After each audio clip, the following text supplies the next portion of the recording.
Ok.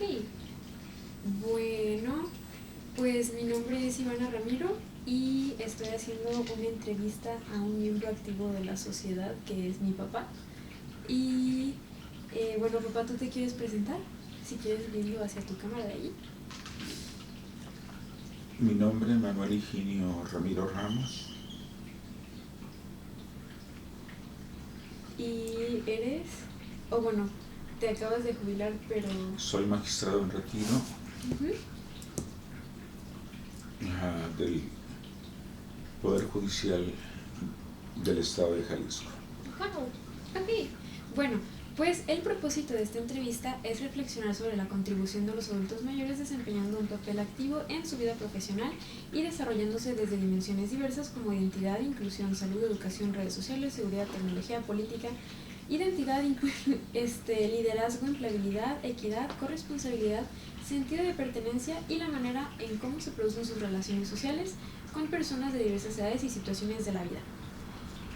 Comenzamos con la primera pregunta, que es, ¿podrías decirme un poco sobre tu trayectoria profesional y cómo llegaste a tu posición actual? Bien, la trayectoria profesional inicia en 1974 al obtener el título de abogado por la Universidad de Guadalajara, y mi primera parte de ejercicio profesional consistió en litigar, poniendo un despacho y llevando esencialmente procedimientos relativos al juicio de amparo. Ya veo. ¿Cómo crees que has cambiado, ha cambiado el ambiente laboral desde que comenzaste tu carrera hasta ahora? Ha cambiado mucho, por fortuna, derivado de que cada día la competencia obliga a los abogados y a servidores públicos relacionados con el derecho a prepararse mayormente para poder descollar en el servicio profesional. ¿Sientes que tu identidad ha evolucionado con el tiempo? Y si es así, ¿de qué manera? Indudablemente, y esa evolución no es más que producto de la madurez que conlleva el desempeñarse por más años en una actividad. Eso generalmente lo da la edad. Es excepcional que alguien joven tenga una completa madurez, porque se requiere recorrer los caminos, conocerlos y sobre ello ir forjando el carácter. ¿Cómo crees que tu edad ha influenciado en tu perspectiva y enfoque en el trabajo y en la vida? La edad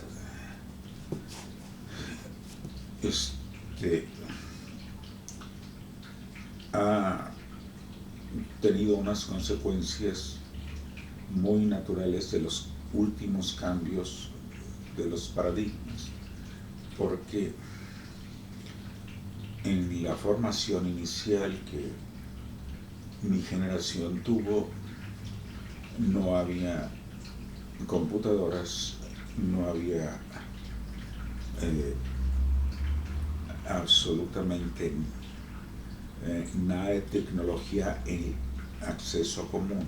Eran excepcionales para empresas y determinados objetivos y demasiado caras para poderlas tener en casa. Desde tu perspectiva, ¿consideras que la sociedad actual es más inclusiva con los adultos mayores en el ámbito laboral? No. Por desgracia, ahorita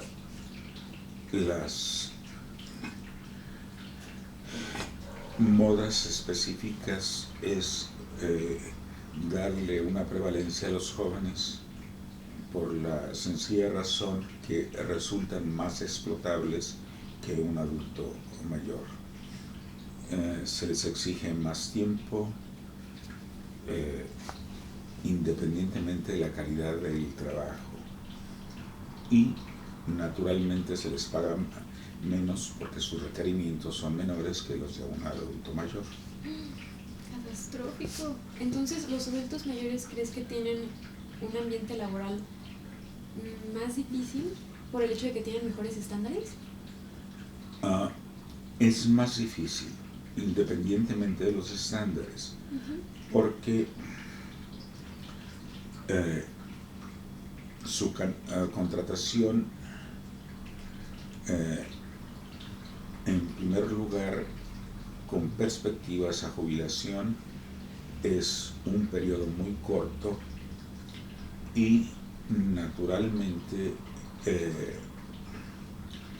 requieren un trato más mesurado que los que le dan a los jóvenes, y con la experiencia que tienen generalmente entran en conflicto con sus empleadores. ¿Has enfrentado algún tipo de discriminación o prejuicio debido a tu edad? Si es así, ¿cómo lo manejaste? La principal discriminación que se tienen los adultos de la tercera edad es en el nuevo analfabetismo, porque actualmente predomina el aspecto tecnológico, que va desde un teléfono hasta computadoras muy especializadas, y también el dominio del idioma inglés, que nuestra generación generalmente jamás profundizó en él. Claro. ¿Qué hábitos de salud y bienestar consideras fundamentales para mantenerte activo en tu trabajo y en tu vida cotidiana? La edad lleva a una disminución de las capacidades corporales.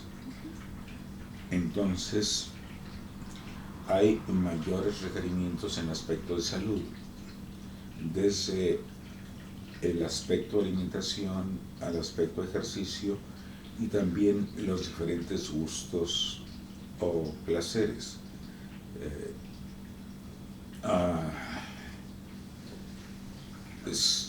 Nosotros nos tocó vivir en una época en que predominaba la radio aún sobre la televisión, porque aunque había canales, no eran tantos ni prolija la programación como se tiene ahora.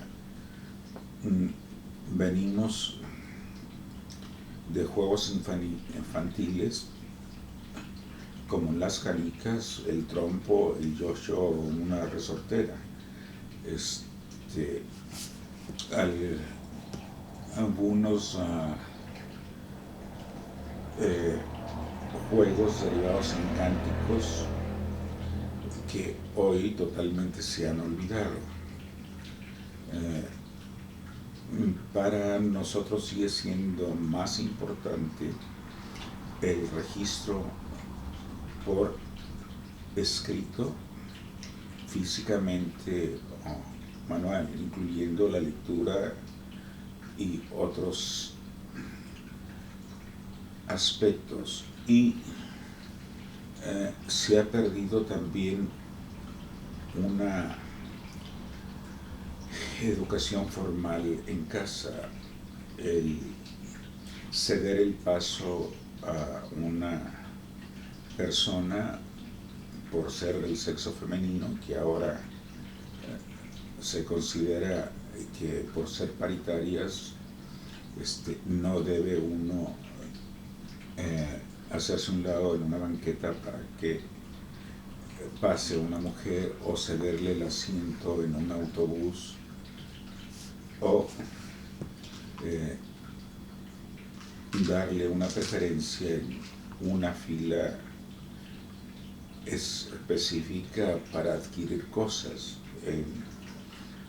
Ese aspecto, el de dar las gracias a a un mesero que está pagando uno el consumo y que va a dejarle propina, es parte de una educación que se ha perdido y que ahora no se tiene. Es muy común que se exprese todo en formas imperativas para lograrlo, y muchas de las veces no se tiene conciencia más que de un mundo muy especial en el que viven los jóvenes y que naturalmente las personas de edad avanzada van a quedar excluidas, sea en los gustos preferenciales, inclusive en productos tan sencillos como la venta de artículos que pueden darse en una tienda. ¿Como las compras en línea te refieres? Sí, y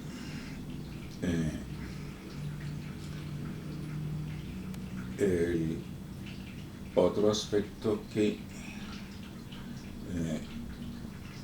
la ropa que van a vender es la de moda.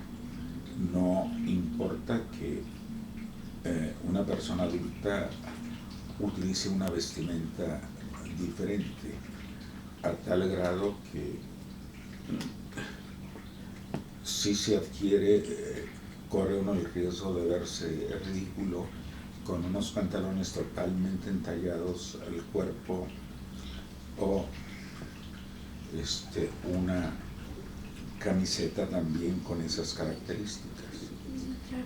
O sea, otro ejemplo de cómo la sociedad no es realmente inclusiva para las personas. No. A cierta edad es más importante la comodidad, por ejemplo, en los zapatos que la moda. Claro. Y va uno a las tiendas y va a encontrar los zapatos de moda, más no los cómodos que requiere una persona, porque el objetivo de los fabricantes es venderle a los jóvenes como una creación específica de clientes cautivos. Sí. Veamos. Respecto a la educación y el aprendizaje continuo, ¿cómo es que te mantienes actualizado en tu campo profesional?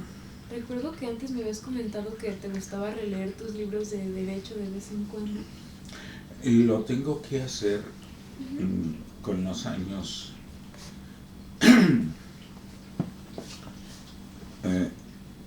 Es muy natural que la memoria empiece a fallar, que no se retengan muchos conceptos, sobre todo los que no has practicado, y hay la necesidad de esos conocimientos mantenerlos y adquirir también los nuevos que vayan apareciendo. ¿Dirías que te actualizas leyendo nuevos libros? Sí, básicamente es una de las formas de ponerse al día en un mundo cambiante. Claro. ¿Y sigues leyendo en físico o también te actualizaste en ese sentido? Preferentemente leo en físico. En artilugios lo único que tengo es aquello que pueda leer ligeramente en la espera de una consulta o en un restaurante cuando asisto solo a tomar un café o alimentos por comodidad, pero prefiero el libro físico. ¿Qué consejo le darías a generaciones más jóvenes sobre la importancia del aprendizaje continuo? El cerebro sigue siendo un músculo. si no lo ejercitas, al igual que cualquier otro, va a ir decayendo en capacidad. De ahí que a la gente de la tercera edad sea muy importante mantenernos en el uso de ese campo, porque también puede devenir la pérdida de memoria natural con la edad y algunos males como el Parkinson, que influye bastante el hecho de que no haya una actividad cerebral o de coordinación física. Respecto a la tecnología, ¿cómo te has adaptado y adoptado la tecnología en tu vida profesional y personal? Ahí debo confesar que yo no me he adaptado a la tecnología. Sigo escribiendo en forma manuscrita. Generalmente utilizo lápiz y si requiero después de eso pasarlo a un texto virtual, lo hago, pero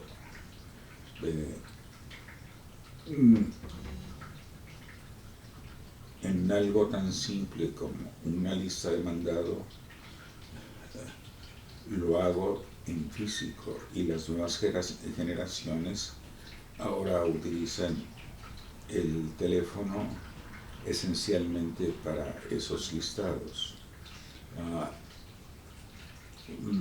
También prefiero hacer las operaciones aritméticas básicas en forma física y no basarme en la calculadora o el teléfono, porque es cierto que da comodidad, pero se olvida a tal grado que ahora con los teléfonos que almacenan información, y entre ellos los propios números, ya no lo sabemos. Tenemos que consultar cuál es ese número, cuando antes era común tenerlos en la memoria. Sí, qué curioso. Veamos, ¿crees que la tecnología ha sido un facilitador o un desafío en tu trabajo? Es un facilitador porque te da ciertas ventajas para archivar, sobre todo, y cierta facilidad también para localizar la información. Pero hasta ahorita en el ámbito jurídico sigue predominando indudablemente el desarrollo mental de los silogismos y la forma de argumentar, que una computadora hasta el momento no lo hace. Y esperemos si más adelante la inteligencia artificial logra hacerlo. Creo que ya lo hace, papá. Lo que yo he visto no son más que réplicas que toma de archivos, básicamente de libros o enciclopedias que fueron ingresados, pero no hay una creación argumentativa. En lo que respecta a las ciencias sociales, es muy, muy efectiva en áreas técnicas o en matemáticas, que fácilmente logran los algoritmos, pero sobre una estimación estética, sobre un pensamiento filosófico, siempre traen a colación algo que alguien escribió y que lo tiene almacenado en su memoria. Claro. Yo creo que sería interesante ponerte un programa de inteligencia artificial y que te batas con él, porque una cosa interesante de la inteligencia artificial es que tienen un pensamiento de aprendizaje profundo a comparación de de otros, ¿no? Entonces la cosa es que aprenden. Si tú lo corriges, si tú le dices que podría hacerlo de una mejor manera, probablemente lo entienda, ¿no? Pero claro, sigue sin ser como un ser humano que tiene pensamiento crítico y todo lo que sabe lo sabe de nosotros. Sobre las relaciones sociales e intergeneracionales, ¿cómo describirías tu relación con colegas o individuos más jóvenes de tu entorno laboral?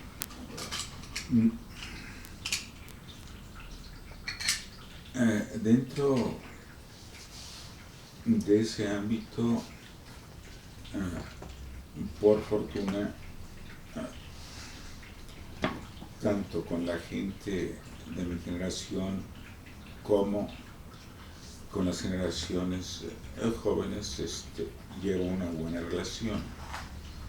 Respeto su forma de pensar y también exijo que respeten la mía. Y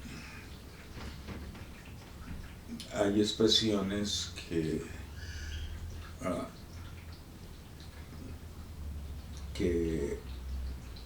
tienen un significado distinto en los jóvenes e inclusive por una influencia de los anglicismos, teniendo palabras en castellano. El problema es que es muy respetable la forma en que ellos se comunican y también tiene que ser respetable para ella lo que los adultos mayores comunicamos a través de nuestra formación, que es muy distinta a la que están teniendo las nuevas generaciones. Veamos. ¿Qué importancia le das a la interacción intergeneracional para enriquecer tu ambiente laboral y personal?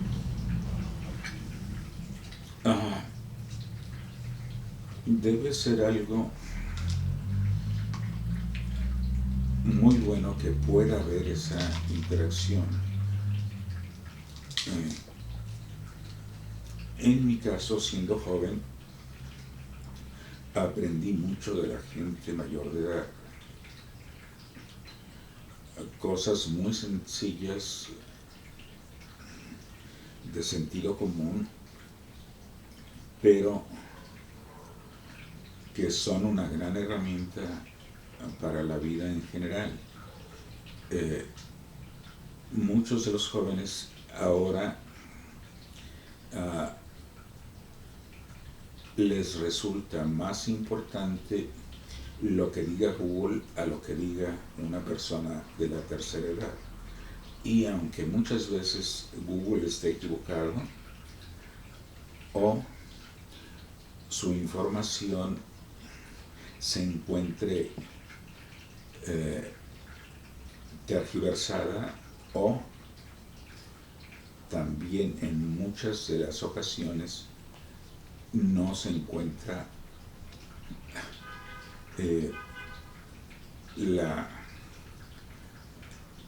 información veraz, porque realmente no sé cómo abrevan el conocimiento, pero tiene muchas cuestiones contradictorias y muchos errores, sobre todo en escalas de tiempo. Entonces, ¿dirías que no le das tanta importancia a la interacción intergeneracional?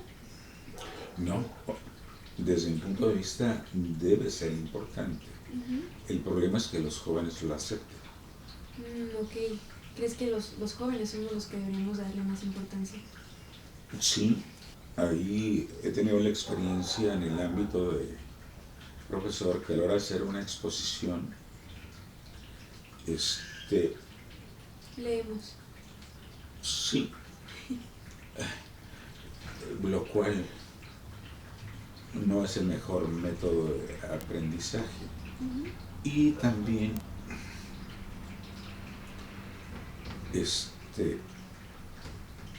existe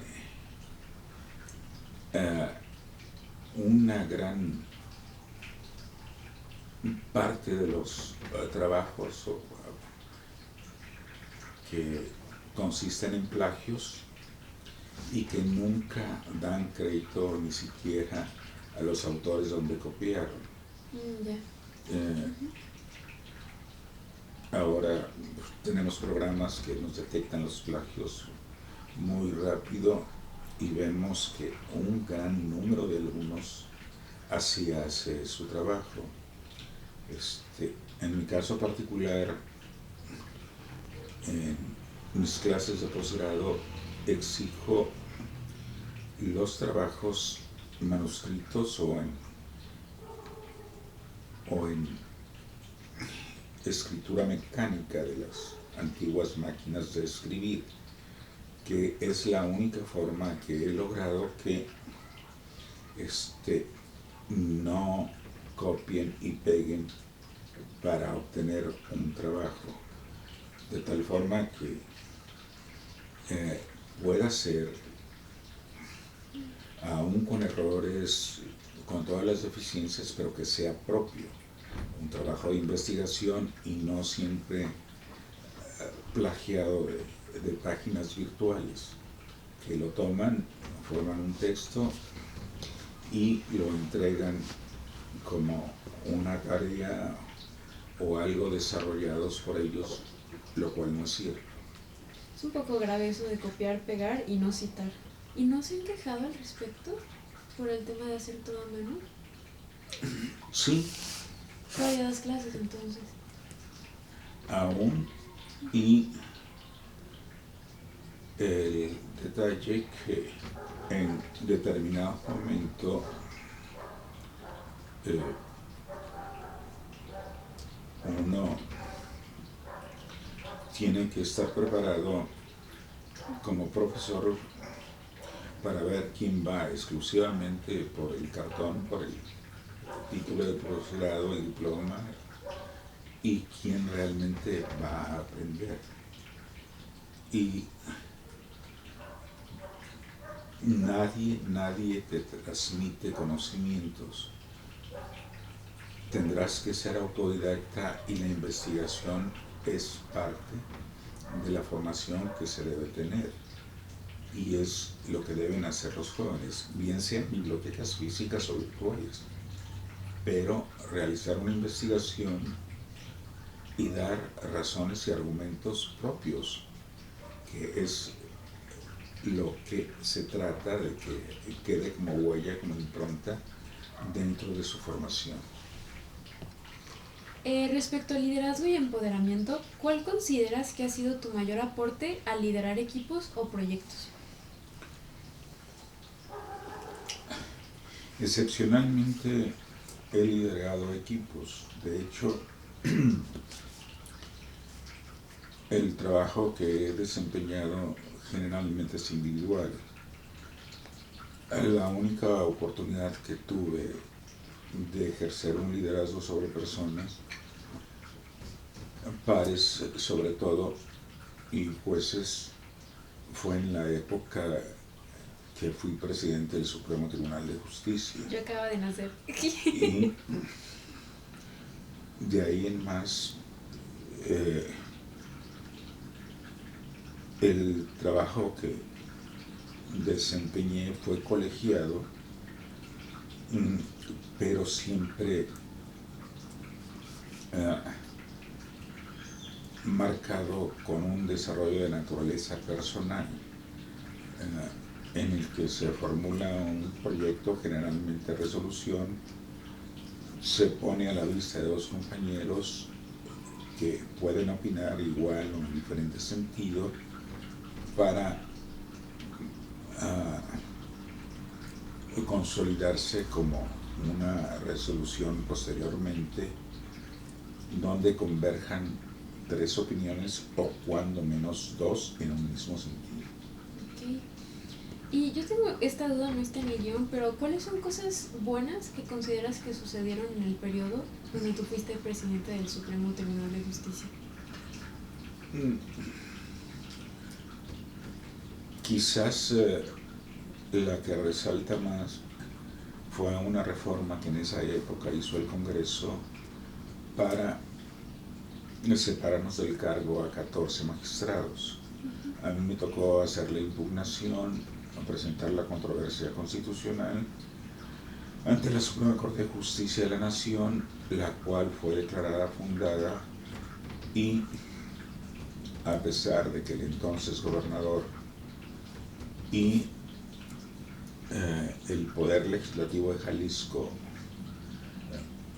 querían segregar a todos los que no fueran afines al Partido Acción Nacional, quedaran fuera del Poder Judicial.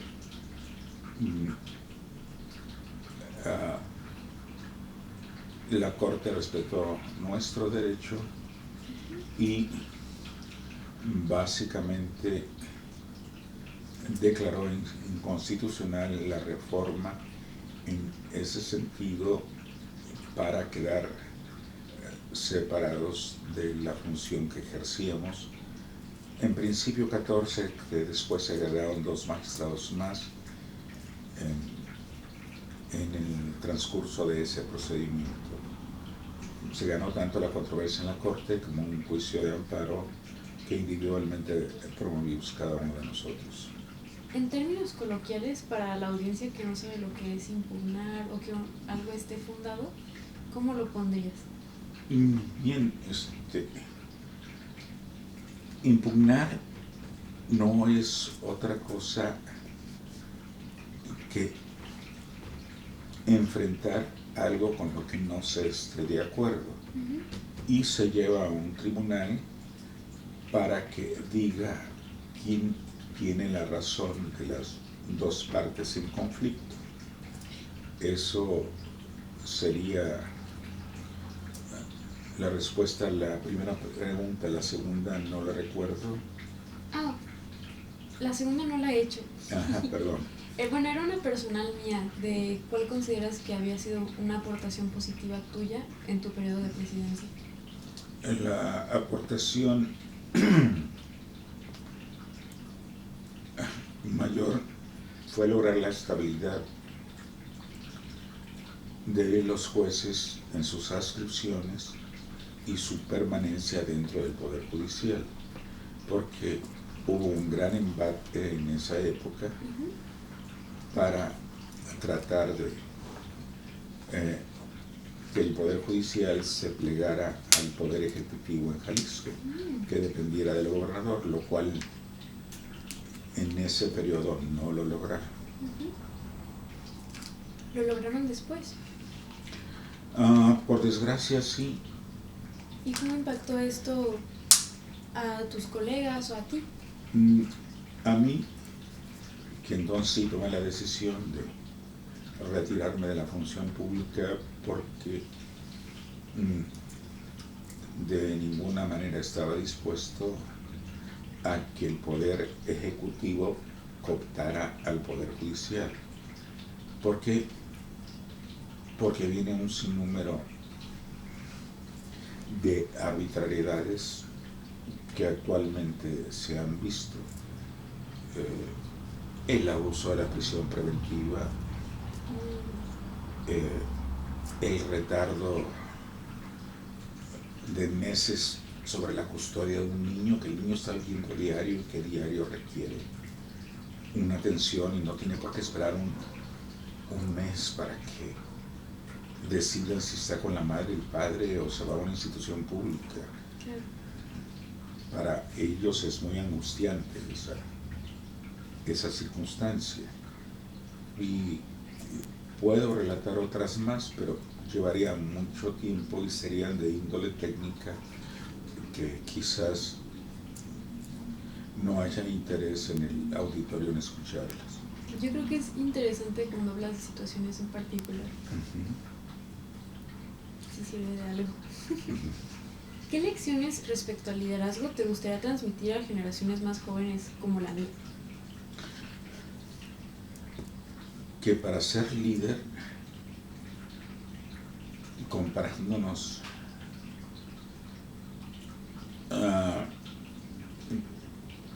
con un ejército, o sea, para ser general, primero se tuvo que haber sido soldado raso e ir ascendiendo en cada una de las etapas para aprender. Ya cuando estás en la cima, sabes ordenar y sabes qué se puede hacer y no hacer. Y también con ello respetar a el resto de la gente que esté bajo tu liderazgo. Y en ese aspecto los tienes que conocer sus capacidades y sus alcances y guiarlos en el desarrollo de su actividad o trabajo. Estoy de acuerdo en eso, la verdad. Por cierto, hablando de lo de los soldados, ¿llegaste a ver Heroico? ¿Cómo? ¿Llegaste a ver Heroico en la película? Hablando de la metáfora de... No, no la he visto. Y yo, hablando del tema, yo no la quiero ver porque siento que va a estar muy sangrienta, pero no sé, ¿tú sí la verías? Creo que sí la vería, pero es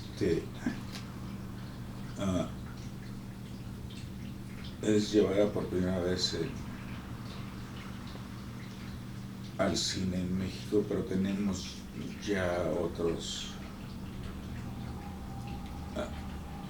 directores que, aunque sean pequeñas porciones o flashazos,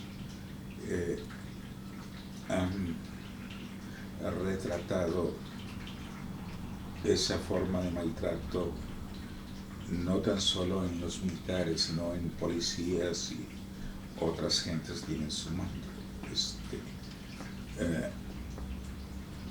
Inclusive dentro de la función pública y las empresas privadas también, el aspecto reprobable de manejar con terror a las personas de niveles medios o bajos, con aspectos absurdos y con ello con un desdén a la dignidad que desde el más humilde barrendero hasta el más encumbrado gerente deben tener. Claro. Respecto al pensamiento sistémico, al mirar tu industria o campo de trabajo, ¿cómo ves las interconexiones de las diferentes áreas o disciplinas? Ahí sí hay bastantes variables para tenerlas. O sea, dentro del ámbito del trabajo en el que yo me desempeñé como magistrado en el área penal, pues era una interacción específica, por ejemplo, con los agentes del Ministerio Público pertenecientes a la Fiscalía del Estado, con los directores de prisiones, con la Defensoría Pública, que son con quienes naturalmente interactuaba, que es un campo, podríamos decir que algo restringido. ¿Cómo consideras que tu experiencia y conocimiento contribuyen a una visión más holística o sistémica en tu trabajo? En el desempeño del trabajo como juez o como magistrado, se tiene que tener una convicción específica de desempeñarlo. Si no se tiene, no se sirve. Y en vez de dar paz y tranquilidad, de otorgar justicia, lo que estás haciendo es crear una inseguridad jurídica en todos los campos.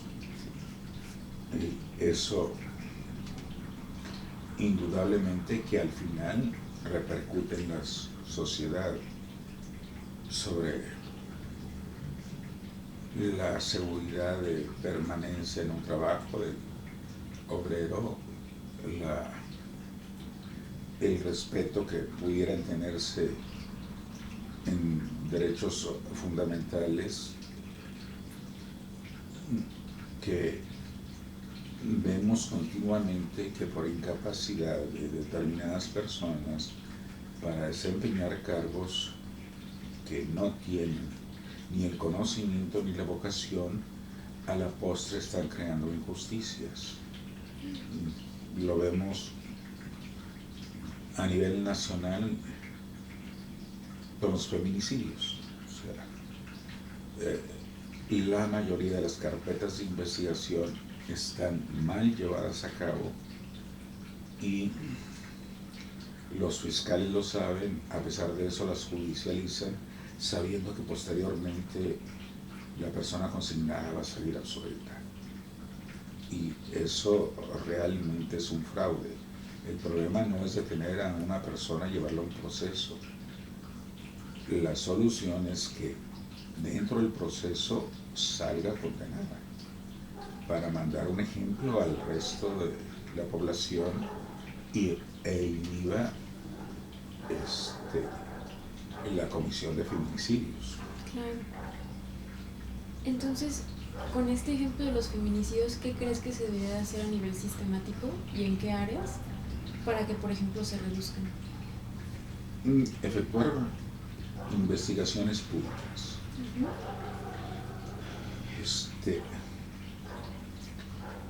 No es posible que para detener un feminicida sospechoso le implanten droga o un arma para poderlo llevar, y bajo presiones, muchas veces con tortura, hacerlo confesar y dar datos, tomar su teléfono celular y sin la orden de un juez examinarlo y sacar todos los datos. Todo eso se actúa al margen de la Constitución y que va a traer como consecuencia posterior que esa persona, siendo culpable o inocente, va a salir absuelto. Entonces, lo importante no es en ese momento de 3 o 4 días detener y llevar a prisión a una persona, sino una vez que se tengan todas las pruebas obtenidas en forma lícita, entonces sí ponerlo a disposición del juez o solicitar su orden de aprehensión y llevar un procedimiento firme para obtener una condena. Y nuestras fiscalías, en los casos de feminicidio, ellos consideran con que baste ponerse ante un juez a una persona y se logra una vinculación a proceso, ya lo demás no importa. Ese es el primer escalón. Lo que debe importar es que esa persona sea condenada y que se le imponga una sanción condigna o proporcional al delito que cometió. ¿Y estas personas terminan absueltas por el trato, o bueno, el mal profesionalismo de las personas que estuvieron a cargo del primer paso? Es decir, la tortura, el sembrar cosas para que sean arrestados. El policía le exige que a como dé lugar encuentre. Muchas de las veces sí son los culpables a los que aprenden, otras los inventan, con creaciones artificiales, y a la postre va a haber una injusticia del inocente porque se le procesó, del culpable y que resulta absuelto. La injusticia es para la víctima, que queda sin castigo una persona que lo merece. ¿Te ha tocado ver muchos casos así en tu trayectoria? Por desgracia, sí. Y no hay nada que se pueda hacer, me imagino. Sí, capacitar a los agentes del Ministerio Público y a los policías. ¿Y por qué no trabajan bien? ¿Qué sucede? No los han capacitado jamás. Les dan cursos de una semana, digamos por las tardes, que no pueden ser suficientes para aprender. Cuando en la mayoría de las academias policiales del mundo o de fiscalías, mientras se preparan no trabajan, se dedican exclusivamente a esa preparación, se les practican exámenes y quienes los aprueban continúan y los que no, simple y sencillamente se separan respetando sus derechos laborales. Claro. Y en México no existe esa regulación. No. En ningún sector, me imagino, de... No, son excepcionales los que en calidad de becarios han salido al extranjero a tomar ese tipo de cursos. Bueno, esta sería la reflexión final. Van a ser unas últimas 2 preguntas. Y la primera es, al mirar atrás, ¿hay algo que desearías haber sabido o hecho de manera diferente en tu carrera? Creo que el tiempo que me tocó vivir y el desempeño que tuve en mi carrera, me puedo considerar satisfecho en ella. Modificar, como vulgarmente se dice, a toro pasado, resulta muy fácil pensarlo, pero cada cosa se va presentando en sus momentos y es una elección que uno tiene que tomar con libertad. Si nos vamos a un ejemplo más simple de alguien que se va a trasladar de un punto a otro, tendrá que decidir si va caminando, si toma un transporte público, si se va en bicicleta o en su propio automóvil o a través de un taxi, etc. Tiene que elegir, pero va a elegir con determinados factores. La distancia, por ejemplo, para ir caminando, el costo de si se va en taxi o no. Si tiene automóvil, será mucho más fácil. Si no cuenta con los medios más que mínimos, tendrá que ser en transporte público. Entonces, dentro de la vida se van presentando cosas que se tienen que elegir y generalmente es a diario. Y sobre esa elección que uno toma, conforme a las circunstancias que se dan, no hay otro remedio.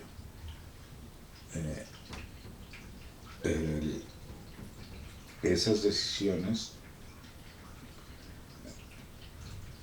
van a estar supeditadas a las opciones que tú tengas y naturalmente a la capacidad, desde índole económica hasta de capricho, para poder llevar a cabo, en el ejemplo que ponía, ese traslado. Finalmente, ¿qué mensaje te gustaría transmitir a personas que están comenzando en tu carrera o a aquellos que están en medio de ella? El consejo que les daría es que en lo que ellos como vocación determinen llevar a cabo, sean los mejores. Los griegos señalaban que había 2 cosas dentro de la vida de un hombre que era para toda la vida.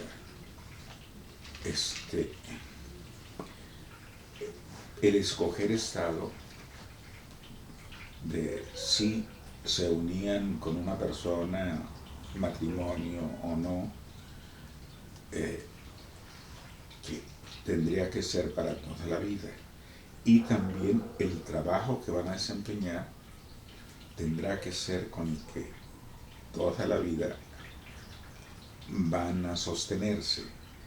Entonces, en ambos casos te tiene que gustar. Ese sería el primer consejo, que lo que elijas te guste, que sientas satisfacción en hacerlo y que no implique una carga. Y complementario a eso es que si eres bolero, vendedor de pepinos o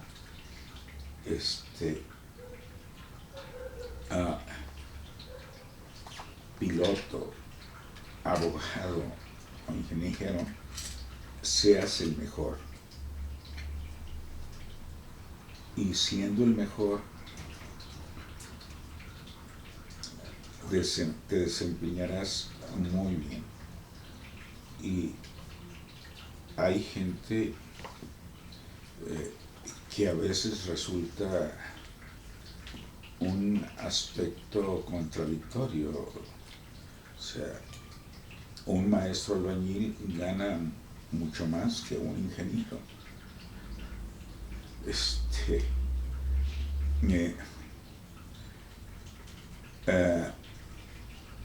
Hay gente que conozco que son arquitectos y andan manejando un Uber, o que tienen la licenciatura en economía y están cortando el pelo en una estética. De ahí que la vocación, las aptitudes, pero sobre todo el esfuerzo por el ser el mejor es lo que cuenta. Cosa muy difícil, pero por desgracia es lo que te da el éxito. Muchas gracias, papá, por haber participado en esta entrevista. Mi nombre es Ivana Ramiro. Gracias a ti, hija. Mi nombre es Manuel Higinio Ramiro Ramos. Y eso fue todo. ¿Algún pensamiento final? No, ninguno. ¿Te divertiste? Sí. ¿No te pusiste nervioso con las cámaras? No. Bueno, eso fue todo. Súper. ¿Ya les apagaste? No. Ah, ok.